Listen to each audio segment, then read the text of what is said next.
Welcome to the Big Suey, presented by DraftKings, Why are you listening to this show? the podcast that seems very similar to the other Dan Le Batard podcast. I'm sorry, I'm not going to apologize for that. In fact, the only difference seems to be this imaging. I have been tempted in restaurants just walking past tables to grab somebody's fries that if they're just there. That hasn't happened to you guys? I've done it. And now, here's the marching man to nowhere, Fat Face, and the habitual liar. We're presented by DraftKings Sportsbook, an official sports betting partner of the NFL. Download the DraftKings Sportsbook app today and use code DAN for a special offer when you sign up. That's code DAN, only at DraftKings Sportsbook. Did he die? Did he die? What are you talking about? Enough die? What kind of question is that? Just the tell me show the is news, over man. now. So I can only watch the finale, right? Because that's the only thing that happened after the Breaking Bad finale? All right, great. Enough with the tweets. I'm like, not we get there it. yet. It's not the only thing that Knock happened it after. off. No, Please no. stop. I am I'm right not going to now. ruin anything. I'm just tired of seeing people tweet about it. Like, we get it. You love a show. Okay. Like, God. Is there a greater dismissal than enough? Enough is such Christ a great almighty. dismissal. Enough. Put it on the poll at Le Makes me Batard angry Show. so much.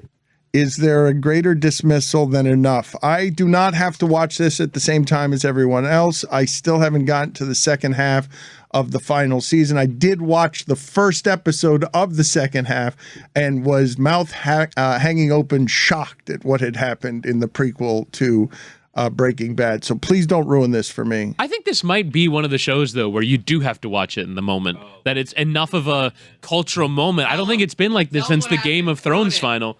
Well, no, I haven't watched a single episode of Better Call Saul or Breaking Bad, so I couldn't tell you what's happening. But I do think, as a cultural tradition, it is one of the rare moments where I think you have to be up to date and know what's going on. Hold on.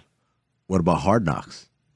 I feel like you can't be behind on Hard Knocks. You have to be caught up on Hard Knocks at all I mean, times. I don't know. Like people can gather around the water cooler and tell me what happened on Hard Knocks without me feeling like, oh We're not no, even I gathering missed around out. water coolers anymore since the pandemic. Eliminate that phrase. I'm not watching Better Call Saul because it's a prequel, and I'm like, I kind of know what happened, and I apply the same logic to Hard Knocks. I kind of know what's happening. I heard you talk about that last week. I was like, what are you talking about, man?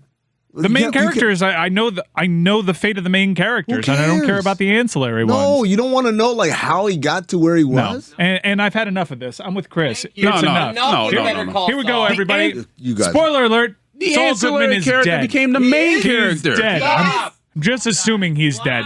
Saul Goodman has died. Time of death last night. So Mike, there's This is a show. there's Yeah, a sure. Star Wars show that's Did I coming give out. it away? I was just guessing. I was honestly guessing. Is that what happened? No, that's not what happened. No, that's Saul not Goodman what Saul couldn't Goodman exist. is a dead man. Saul Goodman could not exist in Breaking Bad if he had died in the prequel. In fact, I am Dumbass. guaranteed yeah, but it without was in spoilers. the future. The last episode was the future. Saul Goodman is now dead. Rest in peace. He's a dead man. Regardless, Sorry. I am not ready to talk about this. Want me to spoil Mad Men too? I am ready to talk about Chris Cote and Amin's feeling, and Billy is back there instigating. I don't know what he's up Chris to. gave me one of the best ideas he's ever had. Hold on. I'm not gonna say. I'm not gonna say Mike, it. I'm going to But bust it out on Cinephile. It's a good. Chris has a really good idea for a podcast. Yeah. Well, I'm going to start it on Cinephile. If it really hits, I'll break off with my own It's a thing. good idea. I'll say it. I'll just say it. If you steal out there, screw everyone. don't let them have it. No. Okay. Let's tease it Okay. as something that will appear one day as a super secret idea from the maker of what are some of your other ideas? A lot of good ideas. Your elevator pitch? I want you to know. From the maker of a lot of good ideas. I want to let you know we had a team building happy hour last week, and I pitched an idea that Bimmel was like on Monday. He came back, Chris. Really good idea. I want you to do. No. We could get Bimmel in here, not to spoil the idea. He will give a thumbs up. That's a good idea by Chris. We need to do that. The maker of That's a good name for a podcast. You should start a podcast where every week you just come out and do that. All right, I will. Chris does follow through on some of his ideas though, because like I know the way you guys are like looking at like, oh, he's not gonna do this. There's an idea that he's been kind of working on for months now in secret on Twitter. I am not gonna doubt That one's this. you guys revealed that one, I think. No, we've never said it. Chris runs a secret Twitter account that With zero followers. He's been I'm trying to committed get to it it off for the ground. months, though. I'm trying to get it off the ground organically, and nobody's picking up The on problem is though he told us you guys aren't allowed to follow it because then people will know who it is. The first reach the we only can't be people from- that know about it are not allowed to spread it. I mean, you're a jerk because a few times I've subtly, because what I'll do is I'll tweet out from this account, and then underneath it, I'll tag a bunch of accounts I think might engage with it. I might have tagged you a couple times, just thinking that because you're with our show, but if you retweet something, it won't be like an obvious. I'll tell you right now, I hate getting tagged in something that I had nothing to do with. It's the biggest pet peeve. Like you guys will be talking about something, and the person will respond, and then they'll tag me like I have no idea what this is about. And then because I listen to the show like at night and stuff like that, I'm like, oh, that's why. I'm like, I don't have anything to do with it. I wasn't there. I didn't chime in. Why am I being tagged in this? And come to find out, it's Chris. It's just Chris tagging people left and right. Welcome. Have you given up on that project or no? It's a good one. You need to. Okay, I'm just one because if you have, then we can say what it is. It's one of these like trend, like like how there's. I don't want any more teasing from you guys. Just put it on Cinephile, and we talked about this yesterday. Well, it was like an Easter egg. It's an Easter egg. I didn't. Can I just tell him? Yeah, sure. All right, so Chris started this account where the whole premise is breaking news 2 weeks after it happened. It's the slow report. The slow report. The slow report. We did talk about it. He's the last one to report the news. So like he'll now report like something about Deshaun Watson that happened 3 weeks ago. Or like big breaking news 3 weeks late, and it's called the slow report. And it's something that you would think that 7 weeks after the Deshaun Watson news breaks, if somebody randomly tweets, hey, breaking news, Deshaun has been suspended 6 games. And then everybody starts retweeting it, and it's like, oh, that's a slower. I get it, because he's late on that. What do you think the ceiling is on this account? Oh, like 700,000, I'd say. Billy, when Billy is massively supporting a good idea, he's trying to run you into business ruin. No, it is a good idea. It just hasn't caught on yet. But we also haven't been allowed to kind of water this plant because he asked us not to. Yeah. Well, now we've watered it. So. Okay. Now you drowned it. What is the account? How do people follow you? I believe it's at the slow report. Okay, I'll verify you don't though. even know? I'll verify. I haven't. It's been a while. Okay, but look to see what it is. You're gonna break news 2 weeks later and see if you can get that account off the ground. All right. When Billy's supporting is a good idea. I need a better avatar picture for this account though. It's just like the problem. It's just newspapers. It's like newspapers on top of a keyboard. That's my avatar picture right now. I just found at the slow report. Joined August 2020. Followers 0. It's been happening for 2 years now. What's the description? What's the description for the? We always get it right.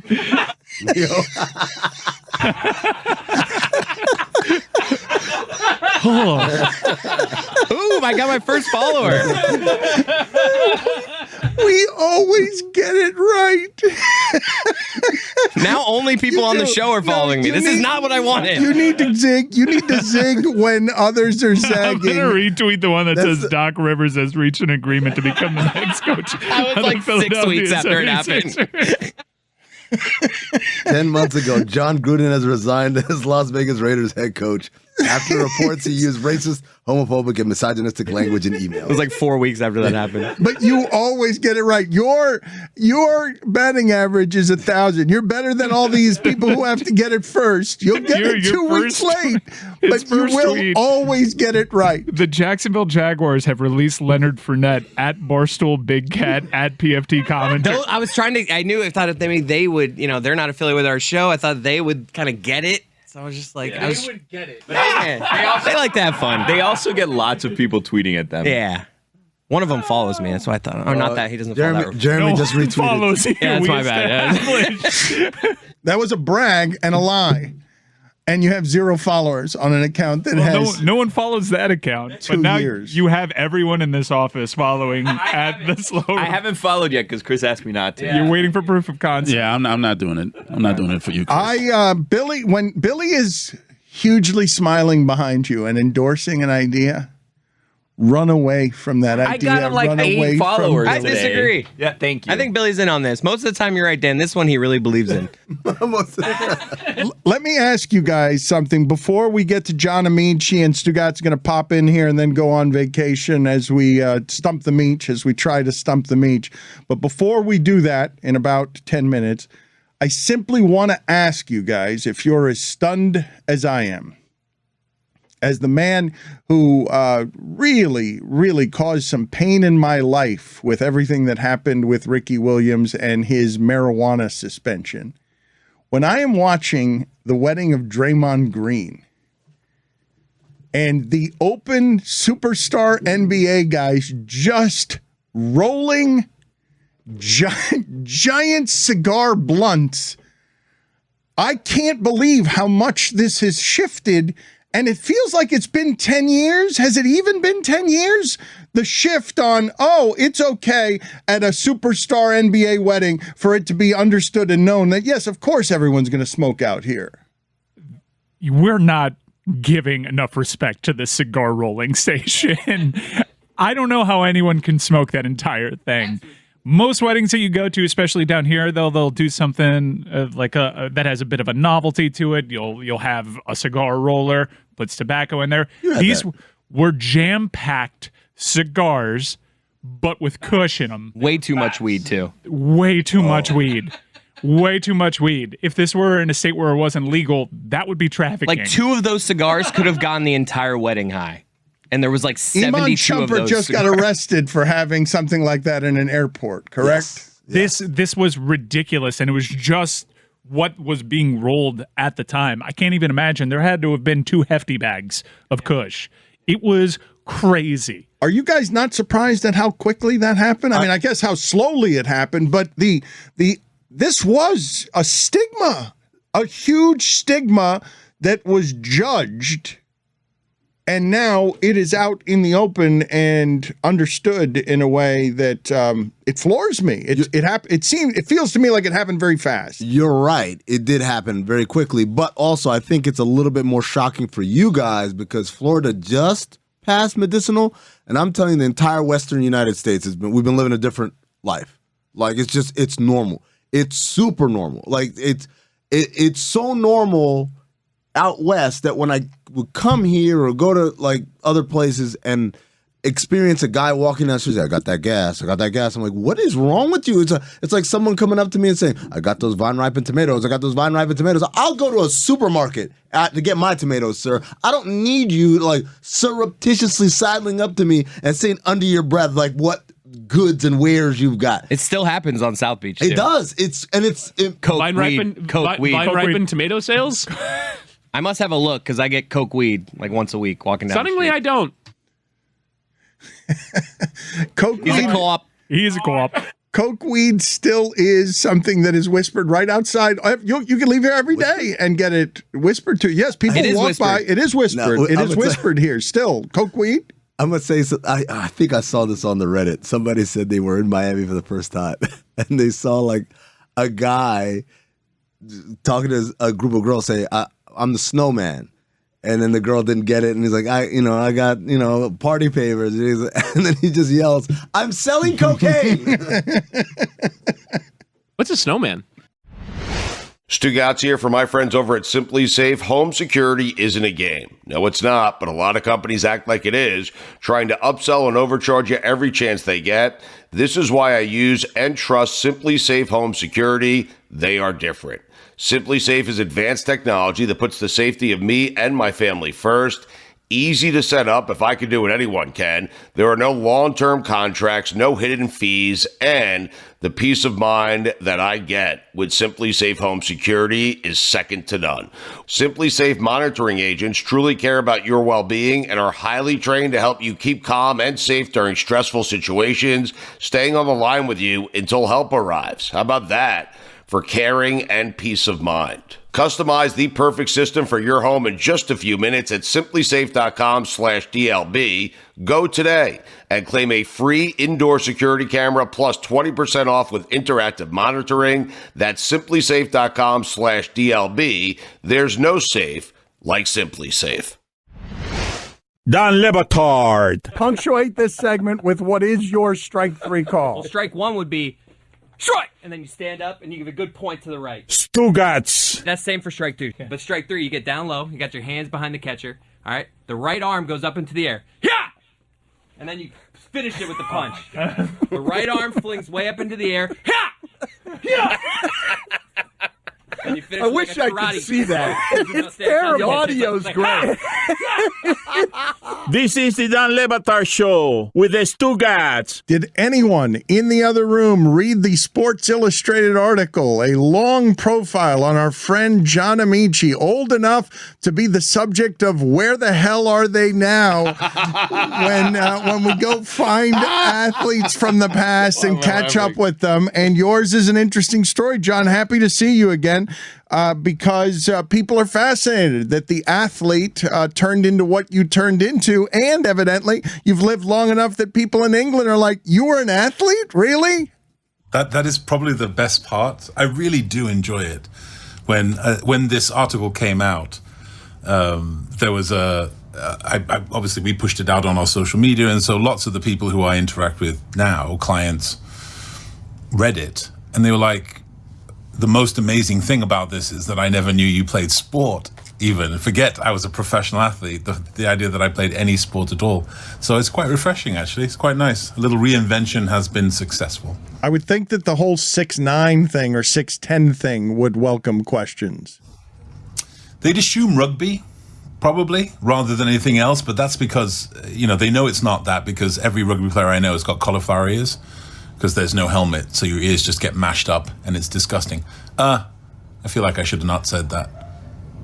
Well, maybe you should wear those things on your ears, right? They are disgusting. What do you mean you shouldn't have said that? You don't, he probably has friends that have This is a bunch of elite athletes who are doing what they do. Some of them were doing it before the protective idea came about.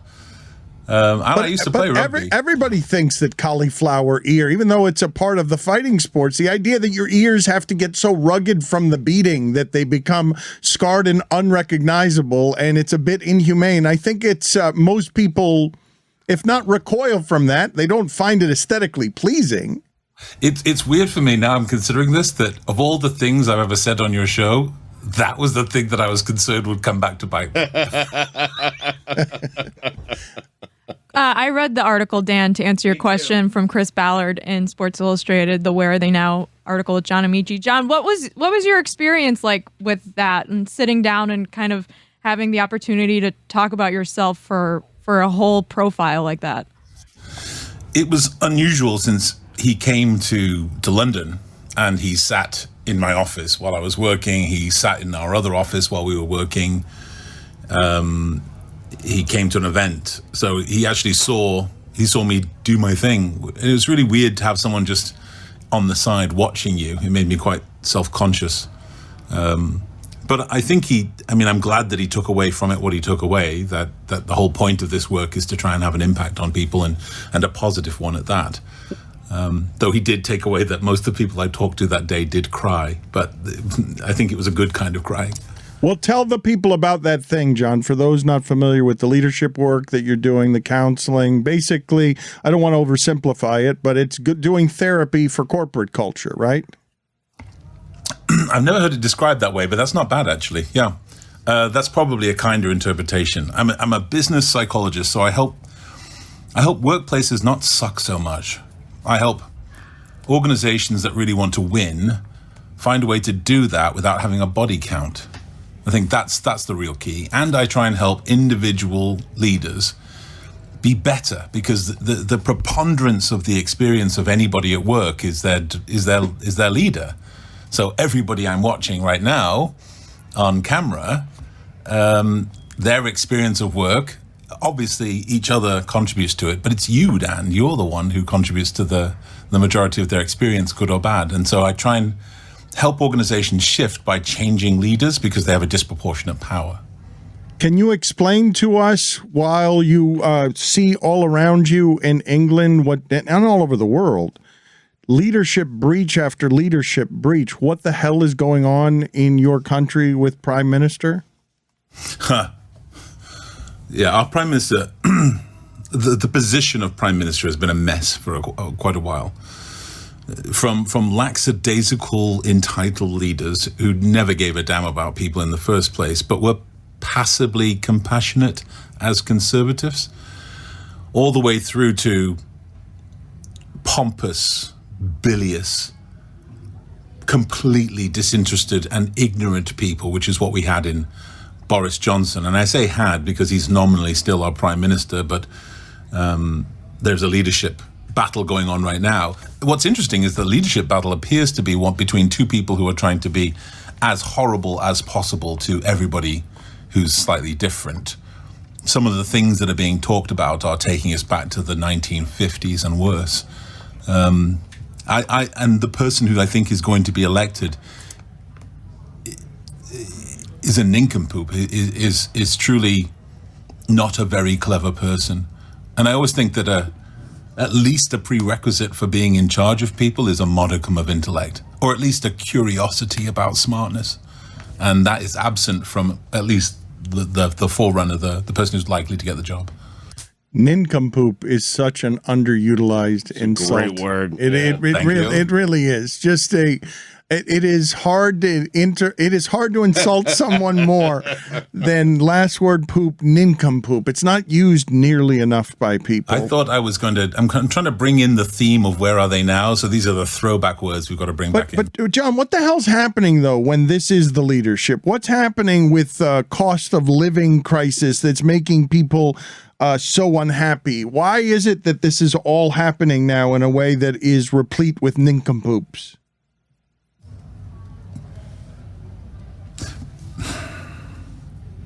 People are voting for these individuals is the first thing we have to say, right? So whilst I think these people are reprehensible for the most part, and there are very few politicians with real character and substance and gumption that I would wholeheartedly endorse, but people are voting for these people in part because the world they present is so simple. And we are in a time right now where our world is incredibly complex. People are talking to us about climate change, and it's an incredibly nuanced subject. We're talking about privilege. We're talking about discrimination and bias. And these subjects aren't just, if you excuse the pun, black and white. They are nuanced questions about power and systems and processes. And so when people come along, powerful people come along and tell you, you know what, all of that is bollocks. Forget all of that. All you need to know is it's not your fault, and I can tell you who made your life bad. And on one side, they'll say, it's that person over there who's a big business owner, and the other side, they might suggest something like, it's that person over there who came over here in a boat or crossed a fence. That simplification of our life. It helps us in this moment. It's awful and we shouldn't fall for it, but it helps us in this moment where everything feels so chaotic and challenging and there's so many things being thrown at us. And rather than process all that, we look at someone who says, it's not your fault, and here's how I'll fix it. And then they'll point to an individual or a type of individual, and ta-da, the problem's solved. It's so compelling to have your life simplified that way, and to be reassured in the same moment that whatever your circumstance, it's not your fault.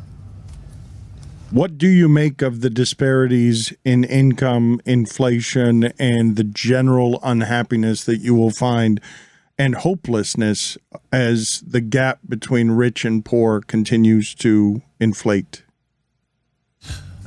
I mean, this is one of those spaces where the first thing that anyone in my position has to do is say, by the way, super privileged, unbelievably privileged, well off. I'm not having to concern myself with the cost of living crisis in a way that the vast majority of people must. So that's the first thing, the admission of privilege, which doesn't make me explode or a terrible person. This is... We don't value people who do some of the most critical jobs in the world. I cycle at 5 a.m. I have an e-bike. It's not cheating. And I cycle at 5 o'clock in the morning out into different parts of London. And when I go through East London, it's really curious that there's an entirely different world at 5 o'clock in the morning. It's light here at 5 in the morning, and there's an entire world of people heading out to jobs that most people would find undesirable and unworthy, or coming back from jobs, cleaning offices and such, jobs that people would find unworthy. We don't value these people, and we don't think that they should be paid a living wage. And even in Britain, where we have a living wage law, we don't value it, and so nobody is attempting to intervene into a system that allows some people to get egregiously and terribly rich while exploiting people who do jobs that nobody wants to do. I'm on the board of a FTSE company, a large, what we considered a large kind of public company in the American parlance, a listed company, and we make sandwiches. Now, nobody in our company makes the kind of money that some of the industrialists do, but we have a professional workforce of 1,000 people and then 10,000 people who work in a freezer all day.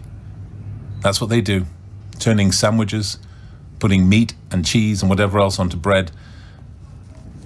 And the rest of the kind of the middle class part of the world takes for granted that process just happens and there's no people involved. There's no human involved in that process who's worthy of, I don't know, consideration. You like sandwiches, huh? What's your favorite sandwich, Meech? So we're gonna go there. We're gonna go straight from that. I do want to go there. Yeah. What's your go-to sandwich, Meech? I can tell you right now that the favorite sandwich in Britain has not changed much over the last 10 to 15 years, and it's a ham and cheese sandwich. It's the most popular sandwich, and it is also the sandwich that I get if I go out for lunch. Little mustard on it, or? That's it, of course. John, English mustard. I've heard in Britain that. By the way, sorry to interrupt, but not that yellow weird stuff. Not that bright neon yellow stuff. Some spicy mustard. Yes. There you go. All right. Sorry. I've heard of the bacon sandwich in the UK. Here, bacon is only something that gets added onto something. What goes with a bacon sandwich besides bacon? Why would you need anything else? Thank you. It just seems like nincompoop. No. This is the essence. So it is. You have to get the cheapest white bread you can find. You butter that bread because extra fat is essential in this process. You then layer that bread with why bacon. Is Chris Cote wagging a finger? I knew there was something else. He said, "Why would Butter. you need anything else?" I'm like, "There's got to be something else," and there it was. Butter, There it was.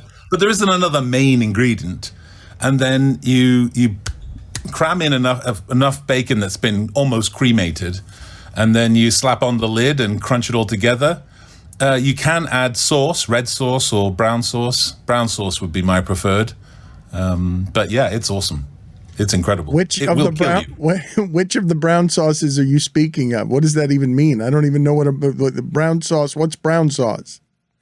Brown sauce is literally called brown sauce. It's made by HP most famously in this country. But yeah, it's just brown sauce. Mm-hmm. You got to try throwing a little tomato and lettuce on that bacon sandwich. I'm telling you, What is wrong with you? No, I'm telling you, my I man, a didn't little BLT. I mean, Meech is saying it's not necessary, just butter and bacon. I mean, yeah. What is the point of the lettuce and tomato? Is it some kind of nod to this is Tomato, tomato. honestly, Mum, this is healthy? Is that what we're trying to do here? It's the crunch.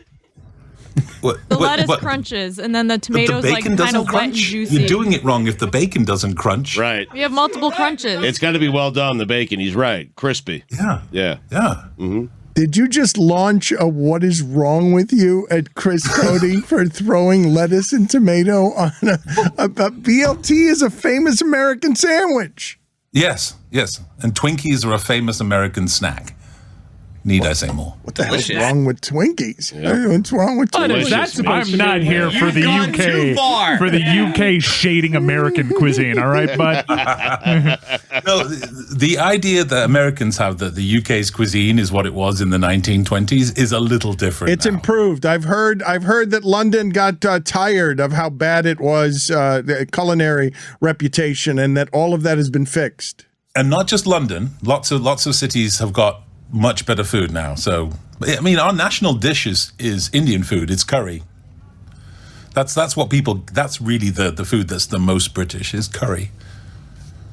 And then you can go for things like jellied eels if you want. What are jellied eels? That's a very traditional. I won't eat it. It just is just utterly gross. But it's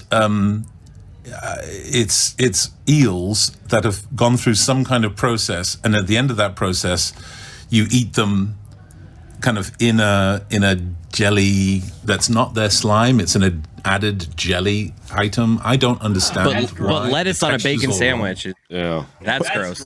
Put it on the poll. Why spoil bacon? Why spoil bacon? Put it on the poll, please, at Le Batard Show. What's more disgusting, jellied eels or cauliflowered ears? Let's try and stump John Amaechi. Are you ready, sir, for Stump the Meech? I don't believe you are. Look, his demeanor. You've had some time. His demeanor has changed. Mike, how confident are you in your list of mispronunciations from Stugotz? I never lose. I never lose. You've lost several times. Meech. Never lost. Debatable. Undefeated, never lost. So many times. This is a weird delusion that you live in, and I'm afraid to burst the bubble lest something awful happen to you all. You've got no shot today. Yeah. Also, was that a threat? You have one victory, Meech. One. No, it's just if the delusion breaks, I'm afraid what will happen because it's so strongly held that you've literally been crushed when I've won. I say you cannot remember that. I say we have 5 here. If you get 2, it'd be a really good showing. If you get 2. Okay. Game on. All right. The first mispronunciation from Stugotz is typical. I know that one. Typical. First one's always easy. Starts off easy, Meech. Mm-hmm. So I want to say it's typical. Typical. One more time. Typical. That is a word that he ejected on. One more time. Typical. I really pulled out of that one. I mean, typical. Typical. Yeah, it's not getting any better for me. I'm still going with typical. It's a good guess. Oh, wow. He was trying to say typically. Uh-huh. You fool. That was the easy one. Nincompoop. Judges? Are we giving it to him? Judges? That seems like it. No, it seems pretty close. If he ejected, it's always a mystery. And without the context, it's damn near impossible. And that was your easy one. But typical is the root of typically. I think we should. Well, we're doing root words? How confident are you in the other 4? Would you be willing to give him this one just so he could feel good about himself? Bacon's the root of BLTs, okay, Dan? The different sandwiches. That microphone. It's the only important ingredient. How do we not have a microphone? Like, we're in the microphone business. He has a microphone. It's just he grabs it and you'll hear the reverberations of it. But so we giving this? Thanks, yeah, Billy. Appreciate all the contributions. Welcome back. Missed you terribly. We giving it to him or? Yes. All right, he's up 1-0. That's how confident we are. You're Yes, up he 1-0, can have it. yeah. All right, here we go. Here's number 2. Go ahead, Mitch. Get that. Yeah.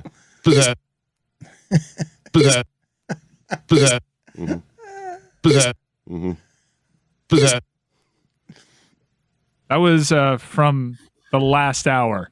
Well, that's very helpful. Thank you. Is it 2 words? This is 1 word.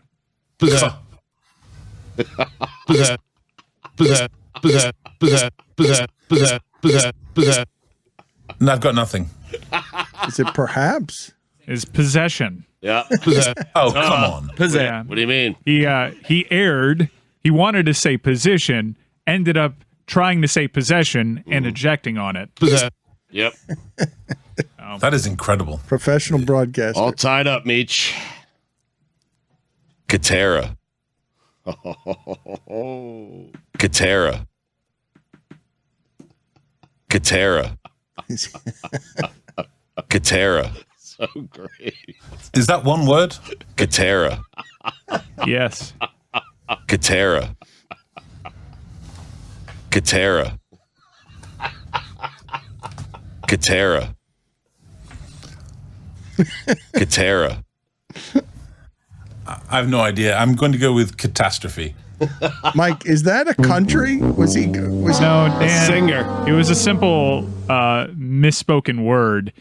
He referenced the vocalist from Chicago, who is Peter Cetera. Peter Cetera. Yeah, but he thought it So was it's just Peter Cetera. Cetera. Katera. You didn't even give me the Peter to go for oh my goodness. Katera. I thought it was Cutter or Qatar that he was that he read wrong. 2-1 me. Oh, come on. What do you mean? It's easy. It's not a word. It's 2 words. Sentence. It's 2 words? This is 2 words. Oh, no. That is not 2 words. There's no...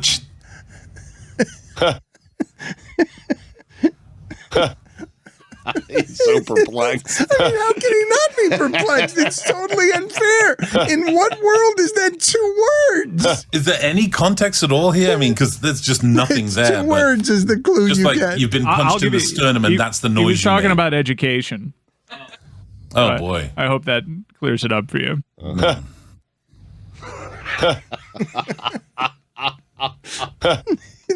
Rare is I'm going to go with high school. He got it? Oh my god! Oh my god! Are you shitting me? Oh my god! I didn't even know what I was saying. Oh my god! Amazing! How did he get that? I mean, Mike gave him too good of a clue. That is a miracle. Congrats! Now we're in trouble.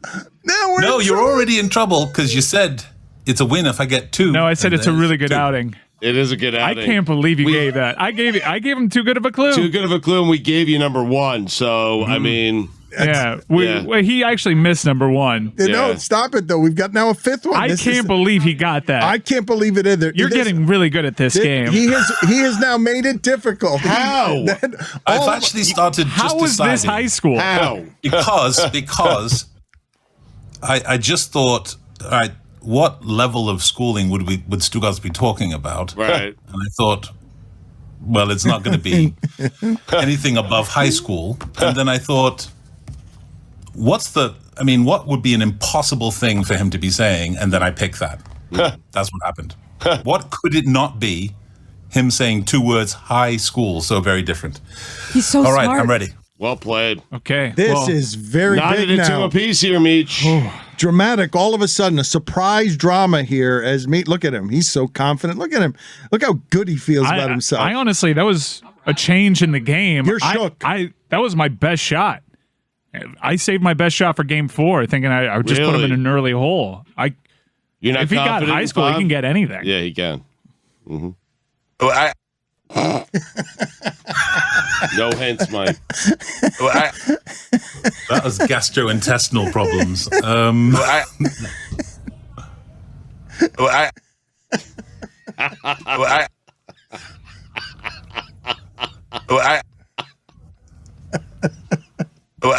We're afraid to give you even a clue. Let's say a word. I'm not going to get it without a bit of context. 2 words. 2 words. He sounds like he's gagging while scrubbing his tongue. That's actually oddly right on the nose. I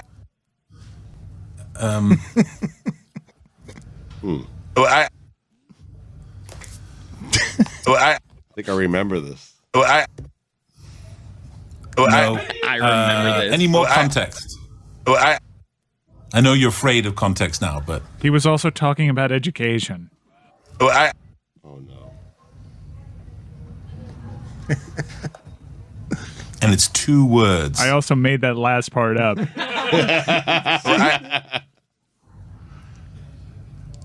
2 words though. It's not fair. No, I've got nothing. There's no way I'm getting that one. No What is guesses? All right, no guesses. He is punting. It is I think. Oh, yeah, there's no chance. I think. You don't hear it? In retrospect, you missing Cetera. Really? You're gonna be wearing that getting one. high school. That's a big Yeah, miss. you got high school and miss High Cetera. school and not Cetera. Yeah. I'll own that one. But it was a good outing, according to you. So It was. Yes, I'll excellent. take it. Excellent I'll take work. it. Well done, Good job, Meech. Good seeing you loss, again, good Meech. loss. Thank you for stopping by, sir. Good seeing you. Anytime. Take care. See you, Mitch. How did he get high school? It's That was amazing. wild. I mean, I thought I could have told him he's saying high school and he still would have gotten it wrong.